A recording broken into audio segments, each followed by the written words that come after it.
Parents will not understand, but will laugh too awkwardly anyways. You will also be treated to my ability to make your last 4 years spent here feel like the most important years of your life. I'll make you laugh at my own misfortunes and sneak in gunny jokes about our grade, as you've already witnessed. And yes, all while being way too philosophical for my age. It's gonna get real.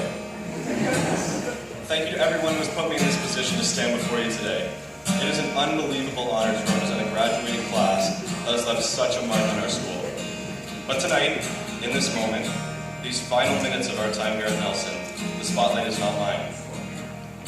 For many of us, Nelson has been our home for the last 4 years. But regardless of how much time you've spent here, it has left its mark on you, and you on it. This is a chance to celebrate and reminisce upon all the memories and achievements of each student in this auditorium. All of our successes in academics, athletics, and the arts, and a chance to thank all the staff who helped, guided, supported, and made these opportunities available to us. But in celebrating what we have done, it's even more important to highlight what tonight really represents. A commencement. This is kind of like a really formal kickoff party for like the rest of our lives. It is kind of crazy to think about. But enough about that for now. Okay, so a couple weeks ago I posted a picture on Instagram of me and Corey. Grade 9 versus grade 12. Unfortunately, due to some technical difficulties, I couldn't put it on the screen. But basically, it's grade 9 and grade 12. The kid on the right, the grade 12, looks like he could be the father of the kid on the left. My point is, it's pretty amazing to take in how much we've all changed. Not just physically, but emotionally and in character. I don't think there's anyone in here who can say they're the same as they were in grade 9. And I think that's how it's supposed to be. Change is an inevitable part of life, and whether you cling to the past or brace for the future, things are going to change. 4 short years ago, we were presented with the task of entering high school. Those days leading up to the first day filled our heads with nerves and anxiety. We began to care more about how we would fit in, what we would wear, and who we would hang out with, and a little less about who we really were. We met our link crew leaders, had a crush on that cute grade 12, and attended our first floodlight. We were thrown into a sea of red and gold, and we never looked back. We traveled with Will Finch and the Lords through an undefeated season, securing our Nelson spirit forever. In grade 9, our social hierarchy became important. Who was dating who? Are you going to so-and-so's party? But we also figured out what we liked, maybe from classes, joining a club or team, and by the end of grade 9, we began to see little changes that led us here today, the first steps in finding who we were. Grade 10 was interesting. We were no longer at the bottom of the food chain as the new grade 9 swine entered the school. But our authority was still drowned out by the overruling power of the upper grades. We were caught in a sort of pubescent purgatory. Slap that on a bumper sticker. Anyways, time moves quickly, and many people say that our friend groups began to get smaller. But as a person going into commerce next year, I say they just got more efficient. When it was all said and done, we were left with a hazy memory and the unanswered question of what really did happen. And then came grade 11. Our friend groups became even more streamlined, and thoughts of growing up and post-secondary filled our heads. We felt like we still had all the time in the world, but in the back of our minds we knew that our time here was beginning to dwindle. We began to see ourselves as leaders instead of followers. We began to set ourselves up, hopefully for success in our senior year, taking the right classes, trying to make the final grade, figuring out just what the hell we wanted to do with our lives. And finally, we arrived as grade 12s. And senioritis hit fast. Teachers began to treat us with a little more respect. We were seen as young adults. Well, some of us were. We showed up late for class, or not at all, let's be real. Left early and partied the weekends away.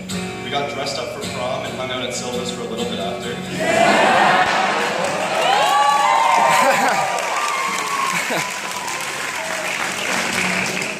And as we began to realize the inevitability of the end of the year, we began to cherish the moments with our friends. I said it before, and I'll say it again. It is a true shame that we didn't get to know each other personally, each individually. As we found our place and found ourselves during our 4 years here, we all drifted into our own groups. But today, we are here, setting aside whatever differences we may have as one graduating class. I mean, unless there's a second graduation group that I didn't know about, but I'm pretty sure we'll do. Now I would like to share with you perhaps the perfect analogy for what grade 12 was like for many of us. I don't know who originally wrote this, so the English department would refrain from taking too many marks off of plagiarism. That would be greatly appreciated. Imagine you're a single guy, and you decide that it's time to think about getting married. But you're still young, you don't want to rush into anything too quickly. So you spend years trying to find the perfect girl. Every chance you get, you travel all over the country just to try and meet new people. Some you like more than others, some are too nerdy while others party too much. But finally, after all your searching, you think you find the perfect woman. Oh, she's incredible. She's fun, smart, sexy, everything you want in a woman, and you decide to propose. But you only get one shot and you can't screw it up. So you spend months agonizing over how you're going to do it, what you're going to say to her. You set a deadline for yourself so you can't put it off. And as that deadline approaches, you begin to get nervous. Are you good enough? It begins to feel like everything in your life has been leading up to this moment, and finally the day is here. Oh, you're so nervous. She's way out of your league. Is the ring big enough? How many mistakes have I made so far? Is it too late to go back? And then you ask the question. It's out there. And she says, let me get back to you in about 4 months. That's what applying to post-secondary feels like.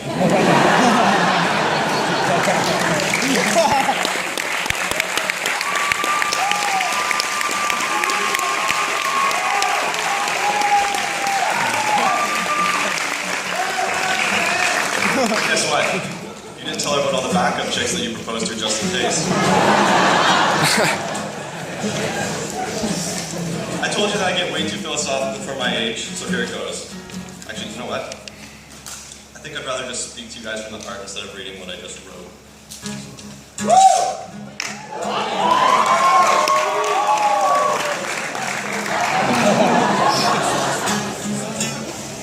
God damn.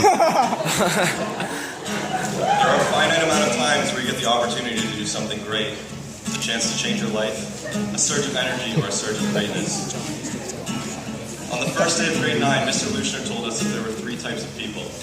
People who make it happen, people who watch it happen, and people who go, what happened? I cannot stress the importance of what I'm about to say enough. The key to success, whatever your definition of that may be, is to show up. In everything you do in your life, just show up. Be present in your life, and don't watch from the sidelines. Because it doesn't matter that your dream came true if you spent your whole life sleeping. So get out there and go for it, but don't be caught waiting. It's great to plan for your future, but really nothing ever happens in the future. Whatever happens, happens now. So live your life where the action is now. But if in a couple of years you don't remember what I said through this whole speech, remember this one line from the film Dead Poets Society. Carpe diem, seize the day. Robin Williams. Now it's time for you to get out the tissue boxes because I'm going to explain why being up here means so much to me. In grade 8, I was one of 3 valedictorians for the graduating class of Florence Mears, alongside Kelly Ziegman and Larissa Maney. At that time, there were some underlying issues within my immediate family, and that resulted in my mom not being able to be at my grade 8 graduation, and not being able to hear me speak then. My mom's here today, in the front row, with a pink purse, probably crying. And I actually didn't even tell her that I was nominated because I wanted it to be a surprise. So thank you everyone for giving me a second chance to give a speech with her present. Thank you for listening and laughing at the right spots. Thank you, John, for accompanying us with your musical skills.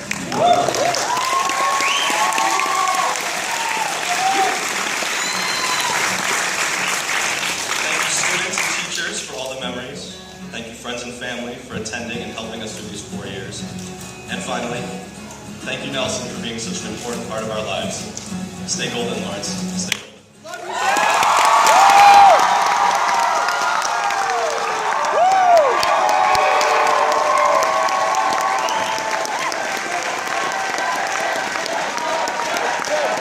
Good.